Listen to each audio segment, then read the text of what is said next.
पूरी दुनिया 'ਚ कोरोना ਦੀ ਦਵਾਈ ਲਈ ਦੌੜ ਚੱਲ ਰਹੀ ਹੈ। कोरोना ਦਾ ਵੈਕਸੀਨ ਬਣਾਉਣ ਲਈ ਜਿੱਥੇ 150 ਪ੍ਰੋਜੈਕਟਸ ਤੇ ਕੰਮ ਚੱਲ ਰਿਹਾ ਹੈ, ਉੱਥੇ ਹੀ ਦੁਨੀਆ ਦੇ 5 ਤੋਂ ਵੱਧ ਦੇਸ਼ਾਂ 'ਚ कोरोना ਵੈਕਸੀਨ ਦਾ ਕਲੀਨਿਕਲ ਟ੍ਰਾਇਲ ਵੀ ਚੱਲ ਰਿਹਾ ਹੈ।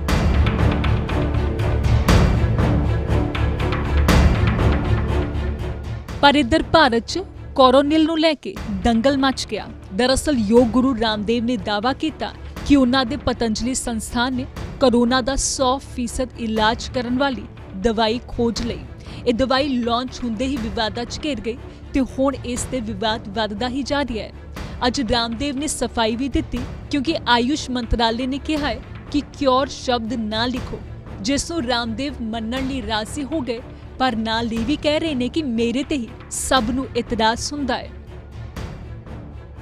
इससे जितने भी पेशेंटों के ऊपर हमने प्रयोग किया 69% पेशेंट 3 दिन में और 100% पेशेंट 7 दिन के अंदर नेगेटिव हो गए।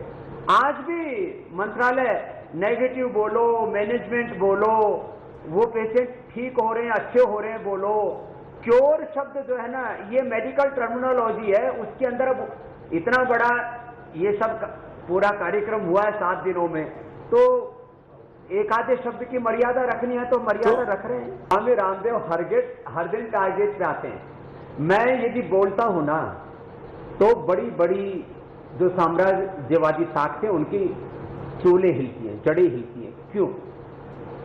जैसे मैं आपको यदि 1 घंटा बोलूं तो मेरे 1000 मेरे शब्दों पर आपत्ति हो सकती है।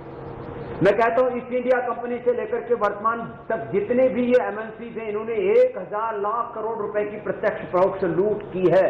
तो इसी से लूट शब्द क्यों बोल दिया? अरे भाई, आर्थिक, सांस्कृतिक, सामाजिक, धार्मिक सब तरह से देश को दरिद्र बनाया गया है, पूरा षड्यंत्र उसके पीछे। अब मैं आपको 10 आपत्तिजनक बात अभी बोलता हूं। मैंने योग और आयुर्वेद के जरिए लाखों लोगों का बीपी क्योर किया है, लाखों लोगों का अस्थमा क्योर किया है, डायबिटीज के पेशेंट को नॉन डायबिटिक बोलो या क्योर किया है, hepatitis, arthritis, rheumatoid arthritis cure किया है, डेंगू चिकनगुनिया, स्वाइन फ्लू और प्लेटलेट्स जो घट जाते हैं 3-4 लाख होने चाहिए, 3-4 लेवल आ गया था, 3-4 हजार से भी नीचे 3-4 पर, उनको मैंने ठीक किया है। मैंने कैंसर के भी पेशेंट ठीक किए, उनके हजारों पेशेंट्स का मेरे पास डेटा है, करीब 5 करोड़ पेशेंट्स का मेरे पास डेटा है। यह हर बात आपत्तिजनक है। हुण जरा ये पूरा विवाद समझो, इसलिए तुहानू 23 जून वाला रामदेव दा वो दावा सुनना चाहिए जिस च वो कह रहे सी कि कोरोनिल ने कोरोना दे मरीज ठीक कर दिते ने। आज मुझे कहते हुए फक्र है, जो औषधि कोरोना का पहला Ayurvedic treatment, this is not only control, cure है ये उसका। और बड़ी बात है कि ये कहते हुए हमें फक्र है कि इसमें 100% रिकवरी रेट है विद इन 3 to 7 days और 0% डेथ रेट है। ये भी बहुत बड़ी बात है और ये दुनिया के लिए। अरे उन लोगों को तो देखो, लोग कितने पैनिक में हैं, कितने परेशान हैं। आपको खुशी होनी चाहिए कि कम से कम कहीं से एक आशा की किरण तो मिली लोगों को। वैक्सीन खोजने में दुनिया की बड़ी बड़ी सरकारें, जिनके पास हजारों लाखों करोड़ के बजट हैं, प्रोजेक्ट्स हैं, वो लोग लगे हुए हैं। हम फकीरों ने ये खोदी है औषधि, तो इसके लिए शुक्रिया करना चाहिए। बस फिर की सी कोरोनिल दे लॉन्च हुंदे ही सब तो पहला आयुष मंत्रालय हरकत दे विच आया। उसने इस दवाई दे विज्ञापन ते रोक लगा दी ते पतंजलि दे दावे ते कई सवाल चुके। इस तो बाद उत्तराखंड आयुर्वेदिक विभाग ने उन्हां दे खिलाफ नोटिस जारी किया। विभाग ने कहा कि बुखार, खांसी, सर्दी की दवाई कह के लाइसेंस लिया सी, कोरोना की दवाई बना रहे ने ये नहीं दस्सिया। इस तो बाद बिहार के मुजफ्फरपुर की एक अदालत च दवाई के नाम से धोखा देने का इल्जाम लगाते हुए एक मामला दायर होया।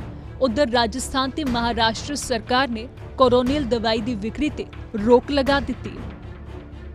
जदों रामदेव की दवाई ते इन्ना रौला पै गया तो पतंजलि आयुर्वेद लिमिटेड के मैनेजिंग डायरेक्टर सामने आए ते वड्डा यू टर्न लिया। तो हमने दवाई के अंदर तो ये हमने कहा ही नहीं कि ये हम कोरोना को जो है कंट्रोल करते हैं, क्योर करते हैं। हमने कहा कि हमने ये दवाइयाँ बनाई थी, वो क्लिनिकल रिसर्च के अंदर ये दवाइयाँ दे दी, दवाई देने से कोरोना के रोगी ठीक हो गए। तो इसमें इस तरह का कन्फ्यूजन वाली तो कोई चीज़ है ही नहीं। ਜਾਣਕਾਰੀ ਦੇ ਮੁਤਾਬਕ ਕਿਸੇ ਵੀ ਦਵਾਈ ਦੇ ਟ੍ਰਾਇਲ 'ਚ ਕਈ ਮਹੀਨੇ ਤੇ ਸਾਲ ਲੱਗ ਜਾਂਦੇ ਨੇ। ਐਮਰਜੈਂਸੀ ਦੀ ਹਾਲਤ 'ਚ ਵੀ ਸਾਲ ਭਰ ਤਾਂ ਲੱਗ ਹੀ ਜਾਂਦਾ ਹੈ। ਅਜਿਹੇ 'ਚ ਅਚਾਨਕ ਪਤੰਜਲੀ ਵੱਲੋਂ ਕੋਰੋਨਾ ਵਾਇਰਸ ਦੀ ਆਯੁਰਵੈਦਿਕ ਦਵਾਈ ਖੋਜਣ ਦਾ ਦਾਅਵਾ ਸਵਾਲਾਂ ਦੇ ਘੇਰੇ ਵਿੱਚ ਆ ਗਿਆ।